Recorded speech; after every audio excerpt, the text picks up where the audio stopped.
കൂട്ടുകാരനും കൂടി ഒരു വീട്ടുമുറ്റത്ത് പറന്നു നടക്കുകയായിരുന്നു. അപ്പോൾ അവർ അവിടെ 3 ധാന്യമണികൾ കിടക്കുന്നത് കണ്ടു. ഉടനെ നമ്മുടെ മടയും കുഴി പറഞ്ഞു, ഞാനാണ് അത് കണ്ടുപിടിച്ചത്, അതെന്റെ ധാന്യമണികളാണ്, അതെന്റേതാ. കൂട്ടുകാരൻ കുഴി വിടാൻ സാവില്ല. രണ്ടുപേരും വഴക്കു തുടങ്ങി. ഒരു പിടക്കോഴിയും കുഞ്ഞുങ്ങളും മുറ്റത്തേക്ക് നടന്നു വന്ന് മന്ത്രിച്ചു. മണ്ടന്മാർ, വഴിക്കിടുമ്പോൾ ബുദ്ധിമാന്മാർ സംഭവിക്കുന്നു.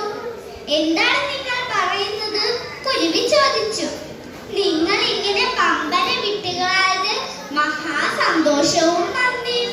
നിങ്ങൾ വഴക്കിടുമ്പോൾ ആ ധാന്യമണികൾ ഞാൻ കുഞ്ഞുങ്ങളെ തീറ്റിച്ചു. നിങ്ങളെ തല്ലാനും വിവേകം പഠിപ്പിക്കാനും ആരുമില്ല, അതിന്റെ കുഴപ്പമാണ്. ഇത് കേട്ട കൂട്ടുകാരൻ പുലിക്ക് കലശലായ ദേഷ്യം. നിങ്ങളുടെ മക്കളെ അങ്ങ് വിവേകം പഠിപ്പിച്ചാൽ മതി, എന്നെ ആരും പഠിപ്പിക്കാൻ നോക്കണ്ട. അവൻ ചിറകടിച്ച് പറന്നകന്നു. നമ്മുടെ മടയും കുഴി പക്ഷേ കുത്തിയിരുന്നാലോചിച്ചു. അല്ല, ആ കോഴിയമ്മ പറഞ്ഞത് നേരല്ലേ?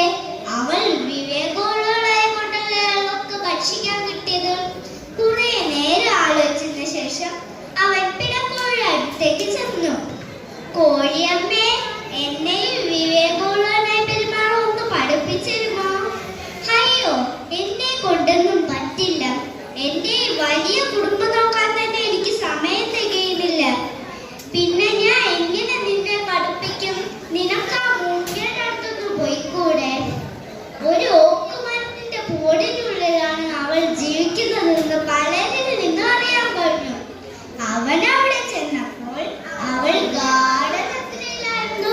അവൻ തൊട്ടടുത്തുള്ള മച്ചിലെന്ന് പയ്യെ വിളിച്ചു. മൂങ്ങിയമ്മേ, മൂങ്ങിയമ്മേ, ഉറങ്ങുകയാണോ? ശബ്ദം കേട്ടവൾ നെട്ടി ഉണർന്ന് കണ്ണു മിഴിച്ചു നോക്കി. ആരാത്?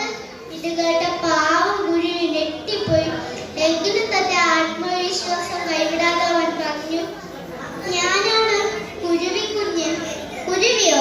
ഏതു കുരുവി? ഈ പകൽ നേരത്തെ ഏത് ചെത്താനാണ് നിന്നെ ഇവിടെ കൊണ്ടുവന്നത്? മര്യാദയ്ക്ക് കിടന്ന് ഉറങ്ങാൻ പോലും സമ്മതിക്കില്ല. ഒന്ന് ഇവിടുന്ന് പോകുന്നുണ്ടോ? എനിക്ക് വിഷം കിട്ടുവയ്യ. അവൾ ഉണ്ടക്കണ്ണും വിളിച്ച് ആക്രോശിച്ചു.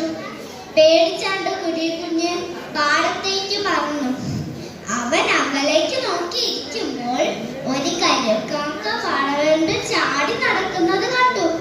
അവനോട് കൂടി ചോദിക്കാം, ഇനി ആരോടും ചോദിക്കില്ല. കുരുവി കരിക്കാക്കയുടെ അടുത്തേക്ക് ചെന്നു. അവൻ തല വെട്ടിച്ചു നോക്കും. ബുദ്ധിയുള്ളവനായിരിക്കേണ്ടത് എങ്ങനെയെന്ന് എന്നെ ഒന്ന് പഠിപ്പിച്ചു തരുമോ? നിരത്ത് വയ്ക്കൽ നിന്ന് പെറുക്കിയെടുക്കാവുന്ന ഒന്നല്ല ബുദ്ധി. പ്രതിസന്ധികൾ തരണം ചെയ്യുമ്പോഴാണ് നമുക്ക് ബുദ്ധി ഉണ്ടാവുക. ഇത്രയും പറഞ്ഞ് കരിക്കാക്ക തിരക്കിട്ട് പറന്നുപോയി. അവൻ ആലോചിക്കുന്നതോറും സങ്കടം തുടങ്ങി. പിന്നീട് ഒരിക്കലും അവൻ തന്നെ പഠിപ്പിക്കണമെന്ന് ആരോടും ആവശ്യപ്പെട്ടില്ല. ബുദ്ധിയില്ലാതെ ജീവിക്കാൻ തന്നെ തീരുമാനിച്ചു.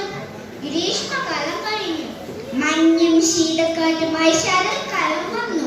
വിശപ്പും തണുപ്പും കൊണ്ട് കുരുവിക്ക് രാത്രി ഉറങ്ങാനേ സാധിച്ചില്ല. മിക്ക കിളികളും ആഹാരം തണുപ്പകാലത്തേക്ക് അവയുടെ കൂടുകളിൽ ശേഖരിച്ചു വച്ചിരുന്നു. ഇതെല്ലാം നിരീക്ഷിച്ച കുരുവി കുഞ്ഞിനും ബുദ്ധി ഉണ്ടാകാൻ തുടങ്ങി. അവൻ കൂട്ടുകാരുടെ എല്ലാം കൂടുകൾ കണ്ടു. ഇളം ചൂടുള്ള ആ കൂടുകൾ എങ്ങനെ ഉണ്ടാക്കുന്നതെന്ന് നിരീക്ഷിച്ചു.